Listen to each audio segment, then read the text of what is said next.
ஹாய்ங்க. இன்னைக்கு what I eat இன் எ டே பார்க்கலாம் வாங்க. காலையிலேயே எப்பவும் போல் நீராறு தண்ணி தான் குடித்தேன். இந்த நீராறு தண்ணி குடிக்கிறனால தான் இங்கே புரோனேல அடிக்கிற வெயிலை என்னால் சமாளிக்கவே முடியுது. ஏன்னா வெயில் எனக்கு செட் ஆகவே இல்லை. நிறைய ஹெல்த் ப்ராப்ளம்ஸ்லாம் வர ஆரம்பிக்குது. ஸோ அதனால் நல்லா தண்ணி குடிங்க வெயில் இருக்கிற இடங்களில் இருக்கிறவங்க.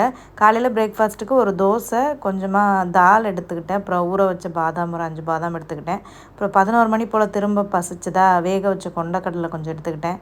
மதியம் லஞ்சுக்கு வந்து ராகி கூழ், அப்புறம் கருவாட்டு குழம்பு தான் பண்ணியிருந்தேன். நெத்திலி கருவாடு, அப்புறம் கொண்டக்கடலை, கத்திரிக்காய், சுண்டைக்காய், வெண்டைக்காய்லாம் போட்டு சூப்பரான ஒரு கருவாட்டு குழம்பு. கூடவே நிறைய கீரை எடுத்துக்கிட்டேன். அப்புறம் ஈவினிங் போல் திரும்ப பசிக்கிற மாதிரி இருந்தது.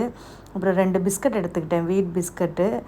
பிஸ்கட்டு வந்து நிறைய சாப்பிடக்கூடாது, ஒரு 2 எடுத்துக்கலாம். அதுக்கப்புறம் நைட்டு டின்னர் வந்து நான் சாப்பிடலை, ஃப்ரூட்ஸ் மட்டும்தான் எடுத்துக்கிட்டேன். ஒரு ஆப்பிள், ஒரு ஆரஞ்சு. ஸோ இதுதான் இன்றைக்கி வந்து நான் எடுத்துக்கிட்ட சாப்பாடு.